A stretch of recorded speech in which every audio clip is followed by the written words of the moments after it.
అరాచకాలు ఆకృత్యాలకు పాల్పడి కేసుల భయంతో వణుకుతున్న వైసీపీ నేత పేర్ని నానికి మతి భ్రమించినట్లుందని మంత్రి కొల్లు రవీంద్ర ఎద్దేవా చేశారు. మీడియాతో మంత్రి రవీంద్ర మాట్లాడుతూ పేర్ని నాని విచిత్ర వైఖరిపై ధ్వజమెత్తారు. అరెస్టు భయంతో పిచ్చి పిచ్చి ప్రలాపనలు పేలుతున్నాడని విమర్శించారు. అరాచకాలకు పాల్పడి ప్రజల్ని మభ్యపెట్టి బతికిన ఎంతోమంది కాలగర్భంలో కలిసిపోయారు.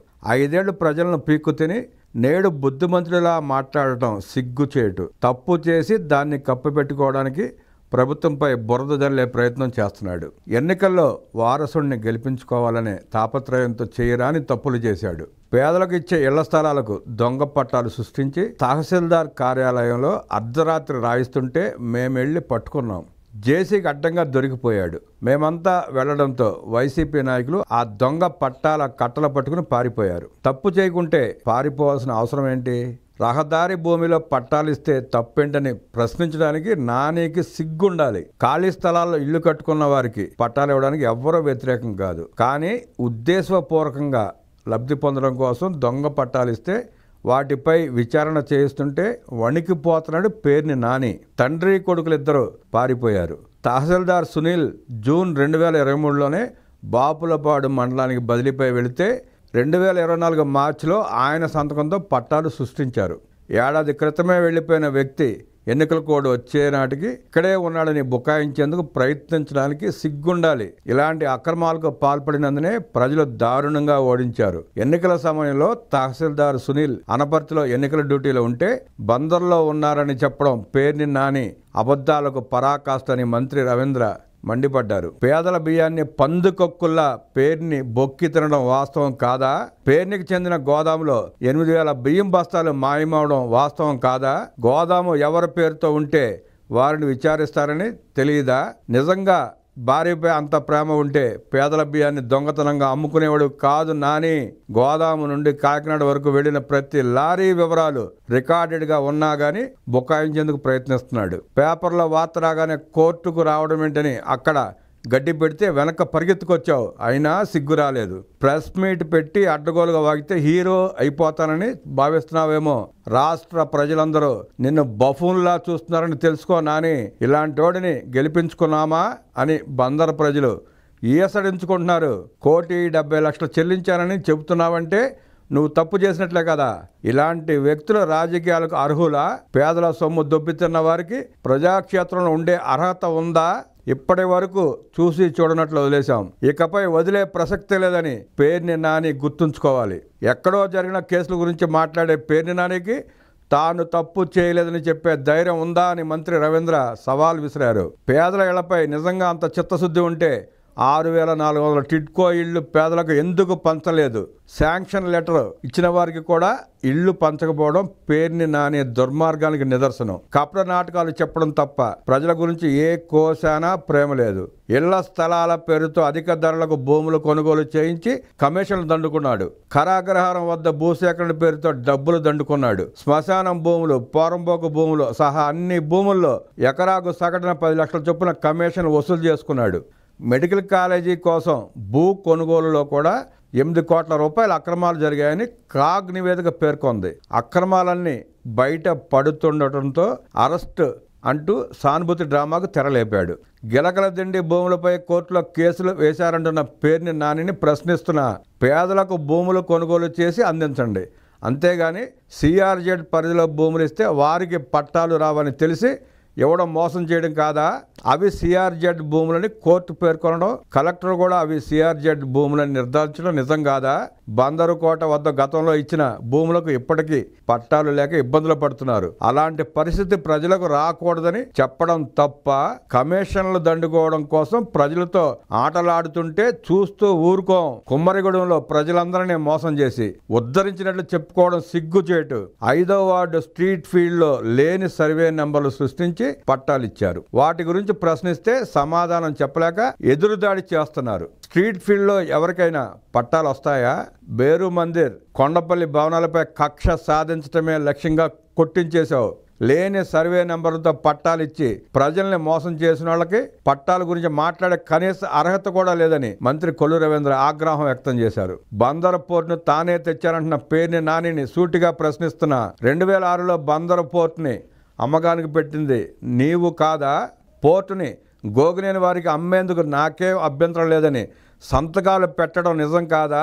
బందర్ ప్రజలంతా పోరాడి తిరిగి సాధించుకున్నాం. 2006లో మా ఉద్యమం ఫలితంగానే పోర్ట్ ఇక్కడ నిలిచింది. పోర్టు తేకుంటే ముక్కుకు నేలకు రాస్తానని మాట మార్చావు. 2014లో కూటమి అధికారంలోకి వచ్చాక land pooling, land acquisition, land purchasing ద్వారా ఎకరాకు 25 లక్షల నుండి 40 లక్షలు చెల్లించి భూములు సేకరించాం.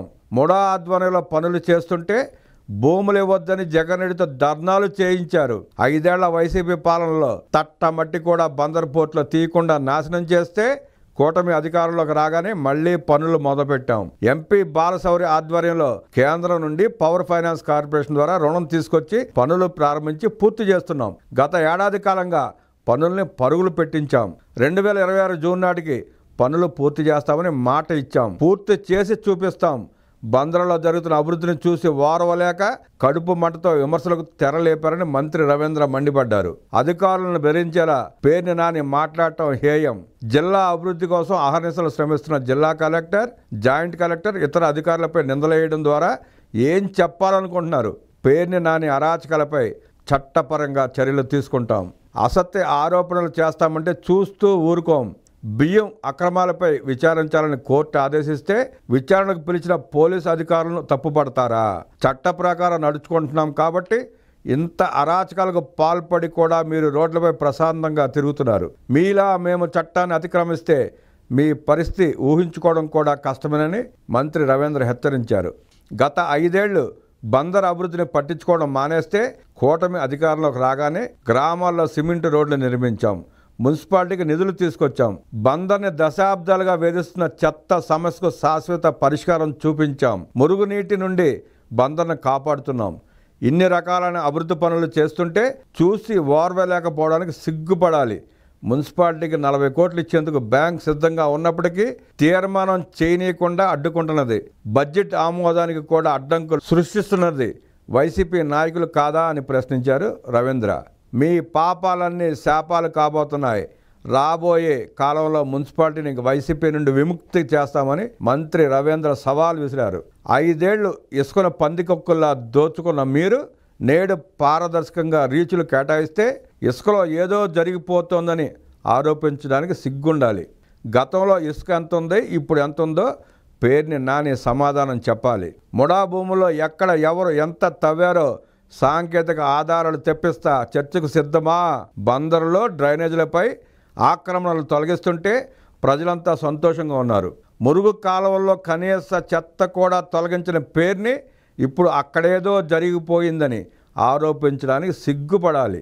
బందర్ని ఏ విధంగా అభివృద్ధి చేయాలా అని మేము తాపత్రయపడుతుంటే బురద వేయాలనుకోవడం పేర్ని నాని విఘ్నతకే వదిలేస్తున్నాం.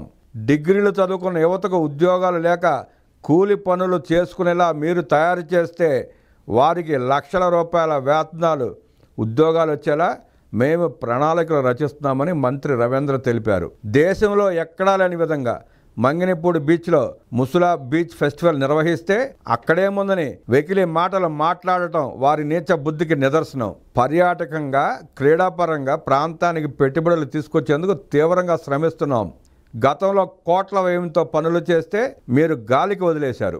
మేం బందర్కి పూర్వ వైభవం కల్పించేలా ఏర్పాట్లు చేస్తుంటే ఎందుకంత కడుపు మంట? బందర్లో జరిగిన మంచి కార్యక్రమాన్ని కూడా మెచ్చుకోలేని కుటిల మనస్తత్వానికి పేర్ని నాని వ్యాఖ్యలు నిదర్శనం. ఎవరు ఏమన్నా కానీ బందర్ పోర్ట్ని పూర్తి చేస్తాం. మచిలీపట్నం టూరిజం కేంద్రంగా మంగినపూడి బీచ్ని తీర్చిదిద్దుతాం. 7,000 ఎకరాల్లో ఇండస్ట్రియల్ పార్క్ ఏర్పాటు చేసి ఉద్యోగ ఉపాధి అవకాశాలకు కేంద్రంగా మారుస్తాం. ఎంఎస్ఎంఈ పథకం ద్వారా యువతకు శిక్షణ అందించేలా కేంద్రాలు ఏర్పాటు చేస్తాం. ప్రతి 3 నెలలకు ఒక్కసారి జాబ్ మేళా నిర్వహిస్తాం. ఎంఎస్ఎంఈకి ముందు వచ్చే యువతకు ప్రోత్సహిస్తాం. సుందర నగరంగా మచిలీపట్నాన్ని తీర్చిదిద్దుతామని మంత్రి రవీంద్ర ఉద్ఘాటించారు. చేసిన పాపాలు వెంటాడుతుండటంతోనే పేర్ని నాని నిద్ర లేని రాత్రులు గడుపుతున్నాడు. దొంగ పట్టాలు, బియ్యం దొంగతనం వంటి పాపాలు పేర్ని నానిని వదలవు. బినామీల పేర్లతో, అత్తమామల పేరుతో, అనుయాయుల పేరుతో భూములు బదలాయించుకున్నాడు. ఎక్కడ ఎంత దోచుకున్నావో ప్రతి లెక్క బయటికి రాబోతోంది. బందర్ ప్రతిష్టను ప్రపంచ పటంపై చూపించడమే నా ముందున్న తక్షణ కర్తవ్యం.